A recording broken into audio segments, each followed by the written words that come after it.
अस्सलाम वालेकुम नाज़रीन, प्रोग्राम वर्ल्ड कप हमारा है और मेडिकेम के ताउन से हाजिर खिदमत है। मैं हूं शुमाइला नवाज, एक मरतबा फिर आपके साथ। और नाज़रीन, world cup ICC world cup का मार्का है और इंतहाई सनसनीखेज इस वक्त मैचेस का सिलसिला जारी है। यकीनन आप सब मुत्तफिक होंगे मुझसे कि ये मार्का जो कि आज होने जा रहा है, ऑस्ट्रेलिया और साउथ अफ्रीका का रिवायती हरीफ है ये। और ऑस्ट्रेलिया अपना पहला मैच हार चुका है इंडिया से, आपको पता ही होगा, जबकि साउथ अफ्रीका अपना मैच श्रीलंका से जीत चुका है। और जब भी ये मैच होता है इन दोनों रिवायती हरीफों का, तो बिल्कुल इनका वैसा ही मैच होता है जैसे पाकिस्तान और इंडिया का होता है। बड़ा पुरजोश होता है, बड़ा सनसनीखेज होता है और आवाम जो होती है वो इंतजार में होती है और इन्हें रिवायती हरीफ कहा जाता है, उसी तरह जैसे हमें कहा जाता है। तो जो मेरे साथ गेस्ट मौजूद है किसी तारुफ के मोहताज नहीं है, मैं उनका तारुफ आपसे फिर भी करवाऊंगी। फरहान राजू साहब मेरे साथ मौजूद हैं स्टूडियोज में, और जावेद खलील साहब मेरे साथ स्टूडियोज में मौजूद हैं, और डॉक्टर बुलंद इकबाल साहब यकीनन जल्द ही हमें ज्वाइन कर लेंगे। गुफ्तगू के सिलसिले को आगे बढ़ाएंगे। फरहान राजू साहब, पहले मैं आपसे बात करना चाहूंगी।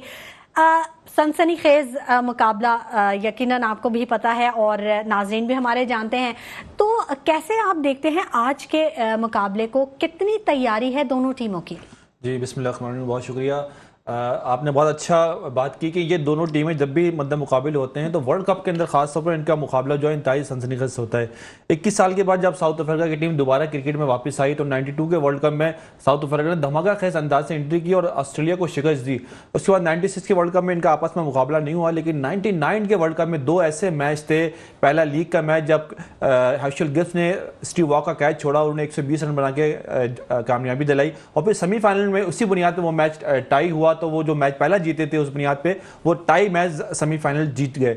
उसके बाद जब जब इनके मुकाबले हुए हैं तो काफ़ी सनसनीखेज हुए हैं। और आज ऑस्ट्रेलिया की टीम इंडिया से पहला मैच हार चुकी है, जबकि साउथ अफ्रीका ने रिकॉर्ड रन बनाए, 428 रन श्रीलंका के खिलाफ और 2 पॉइंट लेके अब तक रन रेट पे भी बहुत ऊपर है। तो ये कॉन्फिडेंस है और आज भी बहुत ही शानदार बैटिंग की, अब तक 300 से ज़ायद रन बना चुके हैं, अभी भी 3 ओवर बाकी हैं। और आज 2 लगातार डिकॉक ने सेंचुरी बनाई, 19वीं सेंचुरी है इस वर्ल्ड कप में। बैक टू बैक सेंचुरी बनाने वाले ये पहले खिलाड़ी हैं इस वर्ल्ड कप के अंदर जो 2 सेंचुरी अब तक बना चुके हैं। और डॉसन भी माकरम भी जो है वो फास्टेस्ट सेंचुरी बना चुके हैं इस वर्ल्ड कप में। देखा जाए तो फास्टेस्ट सेंचुरी जो है वो रोहित शर्मा ने कल बनाई इंडिया की तरफ से, इससे पहले फिर माकरम ने बनाई साउथ अफ्रीका की तरफ से, फिर मेंडिस ने बनाई श्रीलंका की तरफ से। पाकिस्तान ने फास्टेस्ट रन चेस किए इस वर्ल्ड कप में। मतलब वर्ल्ड कप इस बार रिकॉर्ड साज और बिल्कुल मॉडर्न वे क्रिकेट पे जा रहा है। अच्छा। तो ऐसा लग रहा है कि ये आज का मैच भी जो है वो तकरीबन जितने भी 330-340 रन बने, ऑस्ट्रेलिया की टीम भरपूर सलाहियत रखती है और उनकी कोशिश होगी यहाँ अगर ये मैच हार जाएंगे तो वो 2 मैच हार के इस टूर्नामेंट से बाहर होने के बहुत करीब चले जाएंगे। तो वो कभी भी नहीं चाहेगी ऑस्ट्रेलिया की इस मैच को लूज करें। अच्छा, जावेद खलील साहब, आप कैसे देखते हैं आज के इस इम्पोर्टेंट मैच को? रिवायती हरीफों के मैचेस को तो वैसे ही जरा गौर से देखना चाहिए ना, वो तो आप यकीनन बड़ी तवज्जो से देखते होंगे। जी बिल्कुल शुमाइला, जिस तरह से आपने प्रोग्राम के इंट्रो में बात की थी कि रिवायती हरीफ है, बिल्कुल उसी तरीके से जिस तरह पाकिस्तान इंडिया है, जिस तरह से न्यूजीलैंड इंग्लैंड है, जिस तरह से साउथ अफ्रीका और ऑस्ट्रेलिया है। तो साउथ अफ्रीका और ऑस्ट्रेलिया आज मध्य मुकाबले हैं और इनकी टीमों ने आपस में जो मैच खेले, इससे पहले एक मैच इनकी सीरीज के अंदर ऐसा भी हुआ है जो तारीख में अब तक सबसे ज़्यादा रन के रिकॉर्ड उसमें मौजूद है। अच्छा। जिसमें 436 रन जो है ऑस्ट्रेलिया की टीम ने किए थे और फिर साउथ अफ्रीका की टीम ने बना लिए थे वो रन। तो वो पहले वो वनडे रिकॉर्ड वनडे है जिसमें सबसे ज़्यादा जो है रन बने थे। इसी तरीके से आज के मैच में जो साउथ अफ्रीका ने पहले बैटिंग की है, लेकिन मेरे ख्याल में ऑस्ट्रेलिया की टीम भी काफ़ी मजबूत टीम है, लेकिन जिस तरह से उन्हें पहले मैच में इंडिया की टीम ने शिकस्त दी थी, तो 11 खिलाड़ी जब खेल रहे होते हैं तो कम से कम अगर आपके 5 से 6 खिलाड़ी भी कोई परफॉर्मेंस दे दें तो वो टीम जो है मैच निकाल लेती है। अब साउथ अफ्रीका ने तो अपनी बारी कर ली है। अच्छा, देखना ये है कि बात काट रही हूँ हमारी टीम के बारे में, तो ये है कि कोई एक भी परफॉर्मेंस देते तो हम भी टीम मैच निकाल। ये आपने बहुत अच्छी बात की, बिल्कुल इसी तरीके से हुआ कि रिजवान ने परफॉर्मेंस दी और हम मैच जीत गए। जी बिल्कुल ऐसा ही है। तो वो वाली बात तो कंप्लीट करें जो मेरी बात से पहले आप कह रहे थे ऑस्ट्रेलिया और साउथ मैं अफ्रीका। यही बता रहा था कि ऑस्ट्रेलिया ने जो है पहले शिकस्त खाई है इंडिया की टीम से, जी, जी। तो बासानी इंडिया ने जो शिकस्त दे दी थी। एक लो स्कोरिंग मैच था लेकिन हाई प्रेशर मैच था, वहां पर भी जो है ऑस्ट्रेलिया ने जो है जल्दी विकेटें निकाल ली थी 3, लेकिन फिर कमबैक किया इंडिया की टीम ने और अपनी टीम को जो है वहाँ कामयाबी से इम्कनार किया उनके खिलाड़ियों ने। इसी तरह जो है आज ऑस्ट्रेलिया को भी थ्रू आउट जाना पड़ेगा और उसके पास गलती की गुंजाइश नहीं है। ऑस्ट्रेलिया की टीम के बारे में मशहूर है कि जब भी क्रूशियल टाइम होता है, प्रेशर का वक्त होता है या अहम मैच होते हैं, तो ऑस्ट्रेलिया की टीम हमेशा बड़ी परफॉर्मेंस देती है। अच्छा, और साउथ अफ्रीका के बारे में मशहूर है कि वो ऐसे बड़े मैचों में चौक कर जाती है। चौका है क्योंकि अब तक किसी वर्ल्ड कप के फाइनल में नहीं पहुंच सकी ये टीम, जबकि ऑस्ट्रेलिया की टीम 5 दफा वर्ल्ड चैंपियन बनी है और 2 दफा वर्ल्ड कप की डिफेंडिंग चैंपियन फाइनल में शिकस्त खाई है, 7 दफा फाइनल में पहुंची मतलब है। ऑस्ट्रेलिया की टीम एक मजबूत टीम है, प्रेशर को वो संभाल असाबी लेती तौर पे नफ्स को अपने काबू में रखते हैं और बहुत ही ज्यादा ऐसे क्रूशियल टाइम में इनके जो खिलाड़ियों में ऐसी सलाहियत है कि बड़े से बड़े मैचों को चेस करना हो या लो स्कोरिंग को डिफेंड करना हो तो वो हमेशा जान लगा के खेलते हैं। क्रिकेट की खूबसूरती है इनकी नजर आती है। अच्छा, मुझे यही बात समझ में नहीं आती कि हम एक टीम वर्क के तौर पे है, जाहिर एक टीम है 11 लोगों की 12 लोगों की, लेकिन परफॉर्मेंस सिर्फ 1 या 2 पे क्यों हम डिपेंड करते हैं? अक्सर हम ये देखते हैं कि मतलब वो है ना, अगर उसने कर लिया तो बस ठीक है, ये मतलब क्यों माइंडसेट ये ऐसा हमारी क्यों है? जो टीम मैनेजमेंट है ना, ये उन्होंने एक प्रेशर रखा हुआ है खिलाड़ियों पे और अपनी एक पसंद नापसंद या इसको बोल दे कि हमें इस पे ज्यादा आजमाते हैं। तो हमने शुरू में एक ट्रेंड सेट किया हुआ है कि शाहीन आफरीदी हमें शुरू में 2 विकेट निकाल के देगा और नसीम शाह बीच में आके 2 विकेट निकाल देगा, हारिस रऊफ जो है वो आके 1-2 विकेट ले लेगा। मतलब ये इन्होंने एक ट्रेंड रखा हुआ था। उसके बाद बाबर आजम और रिजवान जो है ना हमें ऊपर से रन बना के देंगे और फिर नीचे हमारे इफ्तिखार है। ये इन्होंने 3-4 लड़कों को और ये परफॉर्मेंस इनकी खराब भी हो तो भी इन पे इतना एतमाद होता था, ये खेलते रहेंगे। और फिर ओपनर में इमामुल हक और फखर जमान को फ्री हैंड दे दिया था कि आपको 5 मैच देंगे, 10 मैच देंगे, आपने अपना परफॉर्म करना है। तो जब आप माइंडसेट बनाते हैं, 1-2 फोकस कर लेते हैं, ये लड़के परफॉर्म करेंगे, तो फिर आपकी पूरी जो टीम होती है 11 लोगों की टीम, उसका फोकस हट जाता है। वो खिलाड़ी कहता है यार मैं अगर चलूँ ना तो मेरे पर तो एतमाद ही नहीं है। अब साउथ शकील के ऊपर एतमाद ही नहीं था, वो साउथ अफ्रीका की सीरीज नहीं थी, उन्हें बैक टू बैक मैचेस दिए गए, 1-1, 2-2 मैच दिया गया। अगर देखें एशिया कप में आखिरी लम्हात में साउथ शकील को खिलाया गया और उसके बाद फिर ऐसे मौके पर अब्दुल्ला शफीक को खिला दिया जहां पर फखर जमान की परफॉर्मेंस खराब हो रही थी। उन्होंने ऐसे मौके भी 50 रन कर लिए। खुदा ना खास्ता उनकी अगर उस मैच में रन नहीं होते तो आज वो वर्ल्ड कप में भी नहीं होते। सही यानी मोरल डाउन हो जाता है। और ये जो हेड्स हैं, जो मेरिट मेकर्स हैं, जो किंग मेकर्स जिसे हम कहते हैं, उनके ऊपर डिपेंड करता है खलील साहब। बिल्कुल, वो किंग मेकर्स का काम यही है कि वो आपके टीम की नुमाइंदे जो है उनको सही तरीके से चुने जो परफॉर्मर है, और फिर परफॉर्मर्स को भी चाहिए कि वो अपनी परफॉर्मेंस दें। लेकिन जिस तरह आपने कहा कि सब यही सोच रहे होते हैं कि वो है ना, हाँ। तो वो फिल्म थी कि मैं हूं ना, तो हमारी टीम में कोई ये नहीं सोचता कि मैं हूं ना, हमारी टीम में हर खिलाड़ी वो यही बात सोचता है वो है ना, वो कर देगा। तो ऐसा नहीं है, यहाँ पे सोचना चाहिए कि मैं हूं ना।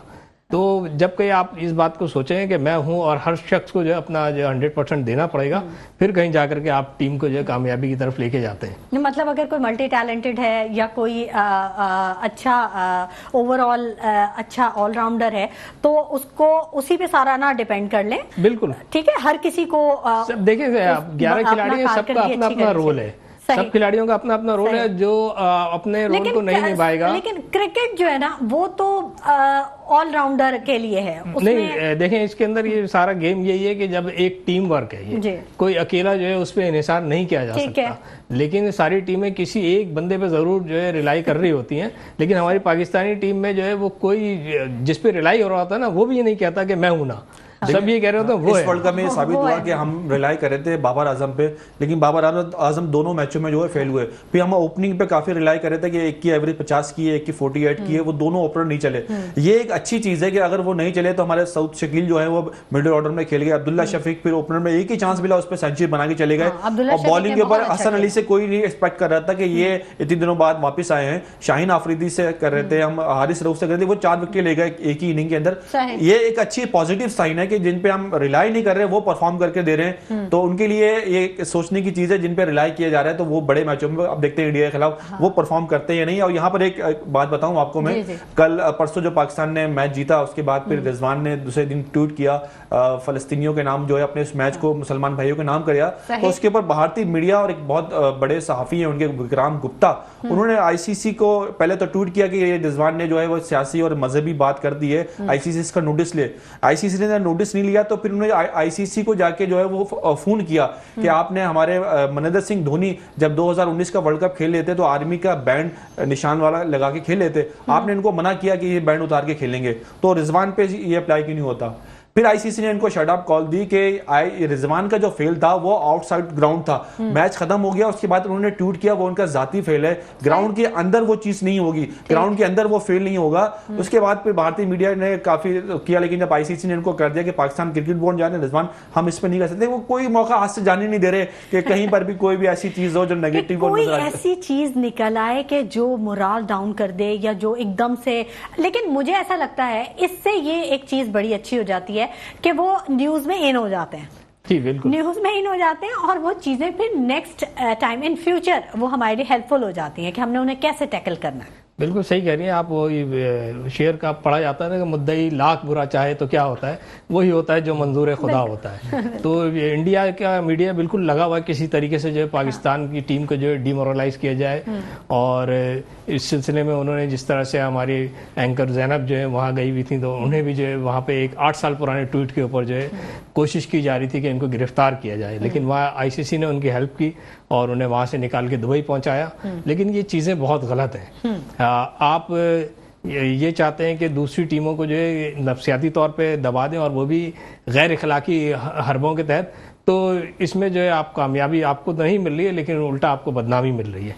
लेकिन पता नहीं कब जा करके ये सोचेंगे कि भाई हमें इस किस्म की हरकतों से बाज रहना चाहिए, गेंद और बल्ले से जो है जवाब देना चाहिए। जब आप क्रिकेट खेल रहे हैं तो ग्राउंड में आकर के जवाब दें, अपनी परफॉर्मेंस से जवाब दें, अपने खेल से जवाब दें। जिस तरह चैंपियंस ट्रॉफी 2017 में पाकिस्तान की टीम ने जो है ग्राउंड में उन्हें जवाब दिया था, इस तरह से इंडिया को भी चाहिए कि इसी किस्म का जवाब दे पाकिस्तान को। हालांकि एशिया कप में उन्होंने दिया जवाब, लेकिन एशिया कप जो था, मैं ये समझता हूँ कि जब यहाँ पाकिस्तान के अंदर जो है सिर्फ 4 मैचेस हुए उस एशिया कप के, बाकी श्रीलंका में हुए, तो पाकिस्तान को जो है वहाँ जो है बिल्कुल जो है इससे दस्तबरदार हो जाना चाहिए था और श्रीलंका को ही दे देते, तो वो भी एक बड़ा हेड ऑफ होता उनके ऊपर के चले इस जिम्मेदारी से जो है हम निकल गए, अगली मरतबा देखेंगे भाई। लेकिन जब तक हमारे यहाँ आके इंडिया की टीम नहीं खेलती हमें भी नहीं जाना चाहिए था। लेकिन खलील साहब, अगर अभी ऐसा हो जाए कि पाकिस्तान सारे मैचेस जीत जाए, वर्ल्ड कप लेके आ जाए, तो क्या ये ज्यादा अच्छा नहीं होगा कि आपके मुल्क में रह के और आपको मुंह तोड़ जवाब दिए? नहीं, ये तो फिर वही बात होगी ना जिस तरह वो कहते हैं घुस बैठिए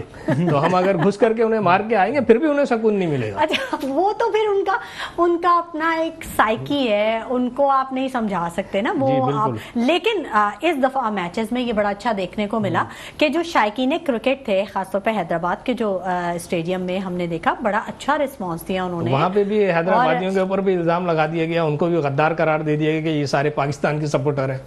तो ये बहुत सारी नेगेटिव चीजें हो रही हैं। कुछ उनका माइंडसेट है, माइंडसेट ऐसा है, बिल्कुल घटिया माइंडसेट। जी बिल्कुल यही कहेंगे। ऐसे ही कहेंगे। हालांकि इनके लोग जो अच्छे कुछ इंतहा पसंद तंजीमें वहां पर ऐसी हैं जो अच्छी चीजों को सपोर्ट नहीं करती, वो इंतहा पसंद चीजों को या बिल्कुल ऐसी चीज हो रही है जो कि हिंदू को प्रमोट करना चाह रहे हैं। हालांकि वहां पर पाकिस्तान से ज्यादा मुसलमान हैं और पाकिस्तान हिंदुस्तान एक मतलब एक अच्छी बहुत बड़ी रिवायत है। अच्छा, इसमें एक राजू भाई मैं खबर दे दूं कि जिस बंदे ने ट्वीट की थी कि हम अहमदाबाद स्टेडियम को नरेंद्र मोदी साहब को जो है धमाके से उड़ा देंगे, आज सुबह खबर आई है कि उस बंदे को गिरफ्तार कर लिया गया। तो पहली पॉजिटिव खबर जो है इंडिया की तरफ से हमें सुनने को मिली। ठीक है, नाज़रीन को हम थोड़ा अपडेट कर दें। साउथ अफ्रीका ने ऑस्ट्रेलिया को जीत के लिए 312 रन का हदफ दिया है, 7 विकेटों के नुकसान पर।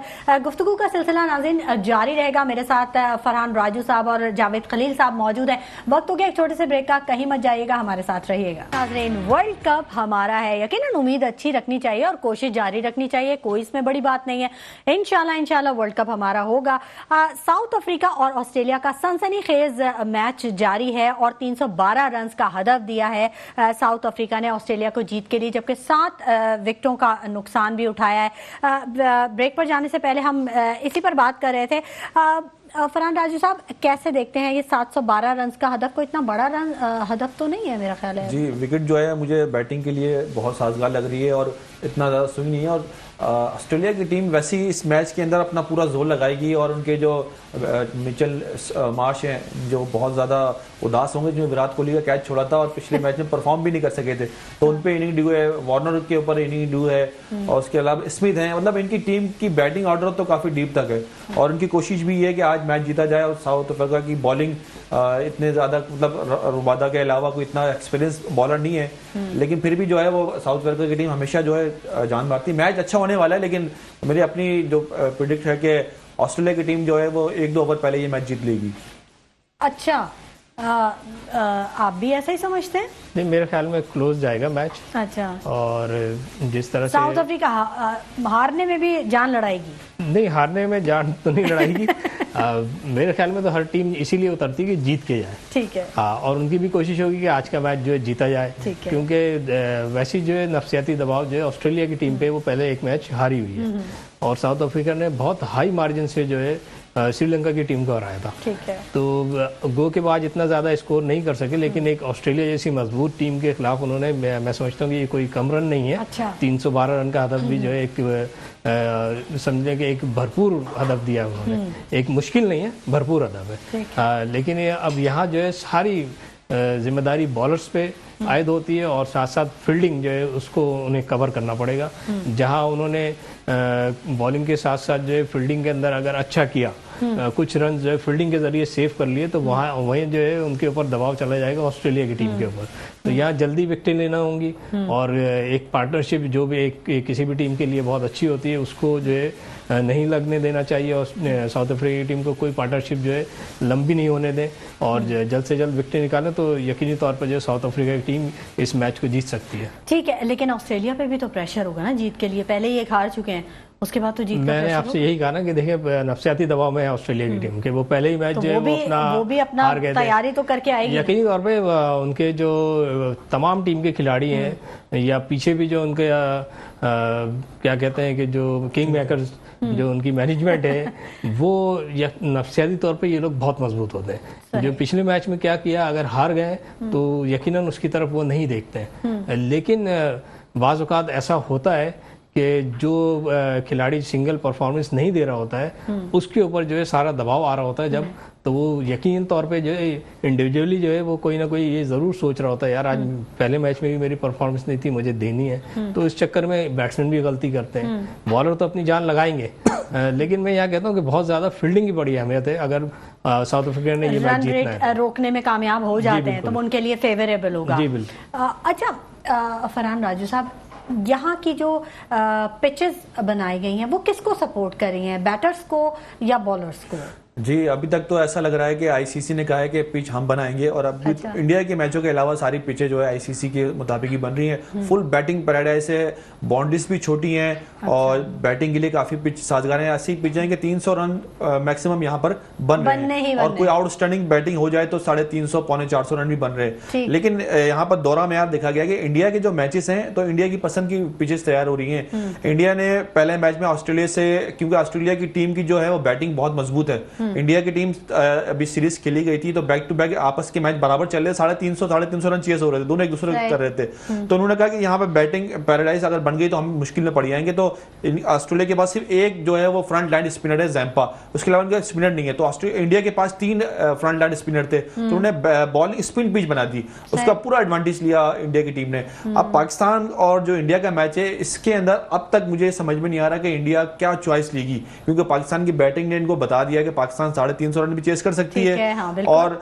पाकिस्तान के पास स्पिनर्स है, भले वो भी फॉर्म में नहीं है, लेकिन देखें बाबर आजम के पास ऑप्शन तो मौजूद है कि इफ्तिखार भी अच्छी गेंदें कर रहे हैं अभी तक। और कुछ पता नहीं, क्योंकि एक नफसियाती दबाव होता है। शादाब भी जो है वो इंडिया के खिलाफ आईसीसी ट्रॉफी में कर चुके हैं, नवाज में भी सलाहियत है। अगर कहीं बैटिंग बॉलिंग पिच बना दी, स्पिन पिच, कोई पाकिस्तान के बॉलर्स एडवांटेज नहीं ले जाएं तो मुझे ये लग रहा है कि सपोर्टिंग पिच बनाएंगे, क्योंकि फ्रंट लाइन अगर बैटिंग देखा जाए पूरी की जो टीम फॉर्म में आ चुकी है इंडिया की, जो उनके शुरू के खिलाड़ी फॉर्म में नहीं थे वो भी फॉर्म में आ गए, मिडिल ऑर्डर भी अच्छा है। तो मुझे लग रहा है कि एक सपोर्टिंग पिच बनेगी पाकिस्तान और इंडिया के मैच में।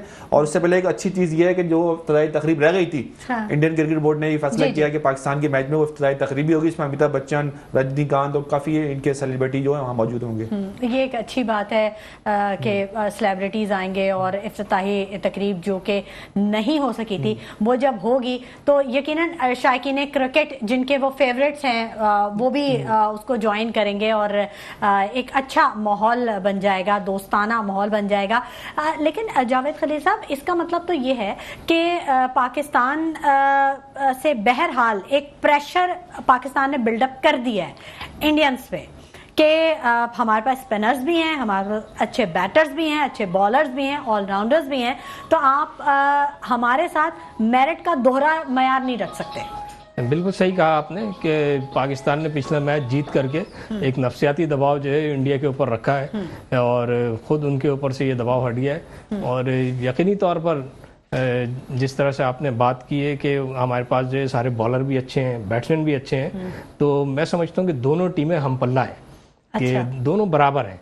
अब यहाँ पे है सारा गेम परफॉर्मेंस का, कौन सी टीम जो है उस दिन परफॉर्मेंस दिखाती है, उनके कौन कौन से जो बैट्समैन हैं, बॉलर हैं, परफॉर्म करते हैं। यहाँ अब तक हम पाकिस्तान में बात करें तो हमारी पाकिस्तान की टीम में जो है शाहीन शाह अफरीदी जो उस किस्म की बॉलिंग का मुजाहरा नहीं कर सके अभी तक। बिल्कुल ऑफ कलर है। जिस तरह के बॉलिंग के लिए वो मशहूर है कि शुरू के ओवरों में जो 2-3 विकेट वो निकाल देते हैं, निकाल देते हैं, आ जाते हैं, सब कहते हैं कि वाह बस अब तो हम, उनका जो किरदार होता है जिसके लिए उनको शुरू में लाया जाता है नई गेंद के साथ, तो वो उस किरदार को निभा रहे थे। लेकिन अभी 2 मैचों में उनके लिए बैड लक चल रही है। मुझे उम्मीद है कि इंशाल्लाह इंडिया के मैच से ही वो अपने रिदम में वापस आएंगे और इंशाल्लाह पाकिस्तान वहां पे भी कामयाबी हासिल अपना मोमेंटम बना लेंगे और वहां पे भी परफॉर्मेंस जरूर देंगे। क्योंकि पाकिस्तान की टीम ने आखिरी 5 सालों में इंडिया से मैचेस खेले, उसमें सिर्फ एक बेसिक वजह ये थी, जहां आमिर ने, जुनैद खान ने या शाहीन अफरीदी ने शुरू में 2-3 विकेट निकालती है, इंडिया की टीम बैकफुट पर चली जाती है। वो सबसे वीक पॉइंट है इंडिया का। किसी भी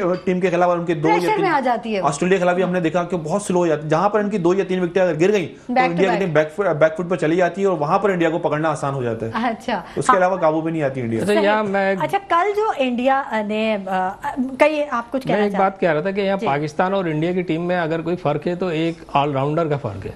हमारे पास जो है कोई अच्छा ऑलराउंडर नहीं आया। इमरान खान के बाद, अब्दुल रज़ाक के बाद, अजहर महमूद के बाद सबसे स्ट्रॉन्ग इन तीनों के अंदर जो है तीन तो आपने नाम गिनवा दिए। जी, मैं बता रहा हूँ कि ये हमारे ऑलराउंडर, इनके बाद जो है कोई ऐसा मजबूत ऑलराउंडर नहीं आया। जैसे खुसूसन अब्दुल रज़ाक में वो सलाहियत थी कि बॉलिंग भी वो बहुत अच्छी करते थे और बैटिंग भी बहुत अच्छी करते थे। इसी किस्म की सलाहियत जो इंडिया की टीम में जो हार्दिक पांड्या जो है उनके, वो इस किस्म की सलाहियतों से माला माल है, ऑलराउंडर है, इस किस्म की बैटिंग करते हैं। चैंपियंस ट्रॉफी में भी उन्होंने साबित किया था, वो अगर रन आउट नहीं होते तो शायद जो पाकिस्तान वो चैंपियंस ट्रॉफी नहीं जीत सकता। क्या वजह है जावेद साहब, क्यों नहीं पाकिस्तान में एक, मतलब ये तो फिर अच्छा गैप आपने बता दिया ना कि अब्दुल रज़ाक के बाद, तो क्या वजह है, इतना बड़ा गैप क्यों आया?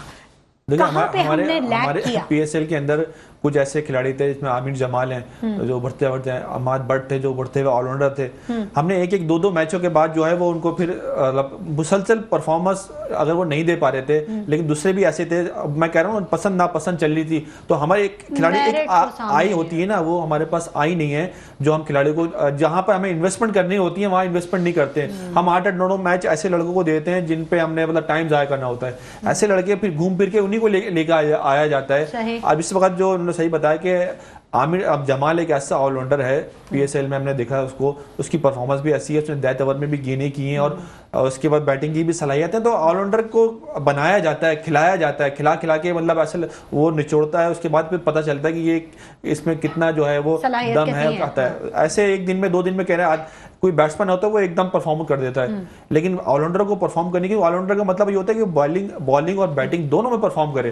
तो ऐसे मैचों में लड़कों को खिला के ही बनाया जाता है। शाहिद अफरीदी भी ऑलराउंडर बने, मतलब कभी वो बॉलिंग में परफॉर्म कर देते थे, कभी बैटिंग में कर देते थे। तो इस तरह मतलब हमारे पास अहमद वसीम थे जो कभी बैटिंग में परफॉर्म करते थे, कभी बॉलिंग में कर देते थे। तो ये जब तक फील्डिंग में खूब जम के कैचेस भी छोड़ते थे मुसलसल, जब तक किसी लड़के को और पहले एक दफा उसकी सलाहियतों को जांच कर लिया जाए, फिर उस पर इन्वेस्टमेंट किया जाए। सही है। जैसे हमारे यहाँ जो है फहीम अशरफ को काफी बनाने की कोशिश की गई, वो एक अच्छा ऑलराउंडर बन सकते थे, लेकिन वो हमेशा जो है कभी बॉलिंग में परफॉर्मेंस उनकी सही नहीं होती थी, कभी बैटिंग में नहीं होती थी। इसकी वजह से जो है आज तक हमारे पास कोई ऐसा ऑलराउंडर नहीं आ सका जिसे हम कह सके कि भाई अब्दुल रज़ाक जैसा या अजहर महमूद जैसा हमारे पास भी ऑलराउंडर है। ठीक है, बिल्कुल। कहाँ लैग करते हैं और कैसे अपनी खामियों पर हम काबू पा सकते हैं, इस पर जरूर नजर रखनी चाहिए और मेरिट को हर सूरत हर हाल में सामने रखना चाहिए, तभी हम कामयाबी हासिल कर सकेंगे। नाज़रीन, वक्त हो गया एक छोटे से ब्रेक का, हमारे साथ रहिएगा। जी नाज़रीन, वेलकम बैक। एक दफा फिर आपको खुशामदीद कहते हैं। Medicom presents you orchid school ICC world cup 2023 powered by me body spray, it's all about me. इसके साथ मैं हूं आपका मेजबान डॉक्टर बुलंद इकबाल। मेरे साथ मौजूद है मेरी साथी मेजबान शुमाइला नवाज। और नाज़रीन, बात हो रही है एक तो पाकिस्तान के आने वाले मैच के हवाले से, दूसरे कल जो मैच खेला गया उस हवाले से भी बात हुई। और इस वक्त हमें ज्वाइन किया है वीडियो लिंक पे group managing director Medicam group of companies Junaid Khalil Nainital वाला, जिन्होंने हम खुशामदीद कहना चाहेंगे। अस्सलाम वालेकुम सर। क्या हाल है सर? खैरियत से हैं? बहुत बहुत शुक्रिया, आपने प्रोग्राम के लिए वक्त निकाला। अल्हम्दुलिल्लाह, बताएं। जी सर, क्या कहते हैं सर कल के मैच? वैसे तो खैर प्रेडिक्ट किया जा रहा था कि कोई इतना बड़ा स्कोर नहीं है और ये स्कोर जो है भारत के लिए मुश्किल नहीं होगा इसे चेस करना। क्या कहते हैं आप? देखिए, मेरे अपने ख्याल के मुताबिक बोलना आसान था, बट इसको एग्जीक्यूट करना मुश्किल था। इतना आसान भी नहीं था 260 270 रन जो ना चेस करना। सेकंड बैटिंग के अंदर जो ना वो क्रूशल होता है कि आपकी स्टार्टिंग कैसी हो, चाहे छोटा स्कोर हो चाहे बड़ा स्कोर हो। हमने ऑस्ट्रेलिया के खिलाफ देखा कि इंडिया जो ना शुरू में आपका फंबल हुई, 3 विकेटें जो ना बहुत जल्दी गुजर गई। बट कल टोटल जो ना वो रोहित शर्मा शो, जिस तरीके उसने जो ना पूरा मैच जो ना वन साइडेड कर दिया और दुनिया का बेस्ट जो ना वर्ल्ड कप 100 स्कोरर जो ना वो प्लेयर बन गया। I think they are very well prepared. All odds are with them. They have a good batting lineup. They have a good fast bowling lineup. They have a good spinner. Home ground जो ना वो attraction बहुत अच्छी है। तमाम batsman, तमाम bowler जो ना वो फॉर्म में। इवन अगर आप इनकी सर्कुलेशन देखें, शिफ्टिंग देखें, जिसको वो मूव कर रहे हैं, शुभमन गिल जो ना वो आपका डेंगू की वजह से जो ना नहीं खेल रहा, उसकी जगह उन्होंने ईशान किशन को खिलाया, कल उसने भी रन बनाए। I think for me right now India is number 1 contendent for the world cup. ठीक। अच्छा, लेकिन सर पाकिस्तान के बारे में क्या कहेंगे? अनप्रेडिक्टेबल साइड है। जिस तरह लास्ट 345 रन्स चेस किए, मेरे ख्याल में सेकंड इनिंग्स शुरू होने से पहले या दरमियान में भी कोई कह नहीं सकता था कि Pakistan would be able to chase this big target. लेकिन don't take away anything from Pakistan of the achievement of 344 run. World cup की सबसे हाईएस्ट चेस है और एक्स्ट्राऑर्डिनरी जो ना वो प्रेशर, खासतौर पे जब हमारा ओपनर और दूसरा जो ना वो वर्ल्ड कप का डेब्यू ओपनर जो ना साथ किया उन्होंने, और इमाम आउट हो गए, बाबर आउट हो गए। I think it's a very good sign कि पाकिस्तानी ओपनर जो ना अब्दुल्ला शफीक ने जो ना वो रिस्पॉन्सिबिलिटी ली, डिफेंसिव प्लस अटैकिंग क्रिकेट साथ खेली और आई थिंक टारगेट उन्होंने अचीव किया। बहुत बहुत बहुत बहुत बड़ी बात है खासतौर पे पाकिस्तान टीम के लिए। लेकिन दूसरे क्वेश्चन मार्क ये है कि जो हम शुरू से बोलते हुए आ रहे थे कि we have one of the best bowling lineup, 344 run Sri Lanka के खिलाफ खाना, I think this is not right. ठीक है। अच्छा सर, आप नहीं समझते अफगानिस्तान के 272 रन ज्यादा थे इंडिया के खिलाफ? इतने भी नहीं बनने चाहिए थे। कुछ इंडिया की तरफ से भी कारकर्दगी पहले इनिंग्स में बहुत अच्छी नहीं रही, क्या कहेंगे? देखिए, प्योर बैटिंग जो ना ट्रैक है, दिल्ली के अंदर उन्होंने मैच रखा। अफगानिस्तान का प्लस पॉइंट जो ना स्पिनर्स हैं, उन्होंने वो ट्रैक ही नहीं बनाया जिसके अंदर बॉल स्पिन होगी। अगर आपने खुद इंडिया को देखा तो उन्होंने अश्विन को बिठा के जो ना ठाकुर को जो ना उन्होंने जो ना फास्ट बॉलर को गेम दे दिया। इसका मतलब ये है कि दे वर प्रिपेयर्ड, दे नो कि अफगानिस्तान का प्लस पॉइंट क्या है और उनका नेगेटिव पॉइंट क्या। उन्होंने उनके स्पिनर्स को जो ना वो साइड में करके, then it's an easy game. अगर आप हमेशा देखते हुए आए, हिस्ट्री देखते हुए आए, अफगानिस्तान कभी भी गेम फंसाता है तो अपने स्पिनर से फंसाता है। उन्होंने वही प्लस पॉइंट को उनका जो है ना वो नेगेटिव पॉइंट। लेकिन सर अगर अफगानिस्तान का आप स्कोर देखें बांग्लादेश के खिलाफ, जी सर बांग्लादेश के खिलाफ 156 रन बनाए अफगानिस्तान ने ऑल आउट, यानी 37.2 ओवर्स में। इस हिसाब से अगर देखा जाए तो आप नहीं समझते कि 272 रन 8 खिलाड़ियों को नुकसान पे बनाया जाना एक बड़ी कारकर्दगी थी इंडिया जैसी टीम के खिलाफ।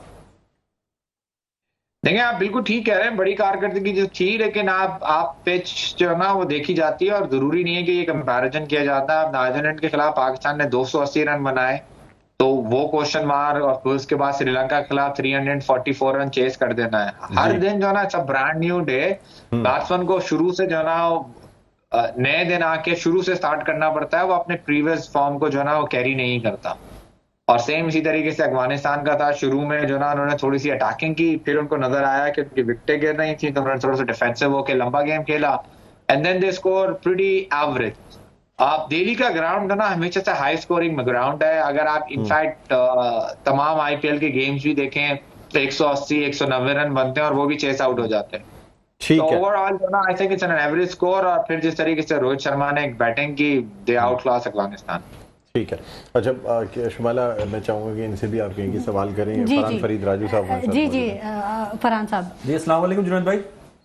वालेकुम सलाम। जुनैद भाई, आपने बहुत अच्छा पॉइंट नोट किया कि अफगानिस्तान की स्पिन बॉलिंग के ऊपर उन्होंने वर्कआउट किया हुआ था, वो बैटिंग ट्रैक बना दिया वहां पर। अब ऑस्ट्रेलिया के खिलाफ उन्होंने स्पिन ट्रैक बना दिया था, फेवर ले रही है इंडिया। अब पाकिस्तान की टीम के पास 3 स्पिनर भी है, हालांकि वो फॉर्म में नहीं है। बैटिंग ने भी 345 का टारगेट चेस किया हुआ है। इंडिया के लिए क्या सूट करेगा, किस किस्म की स्पिनर ट्रैक बनाए, या फिर हालांकि क्राउड भी बहुत होगा, प्रेशर भी बहुत है, इंडिया को क्या सूट करेगा, कौन सा ट्रैक बनाया जाए?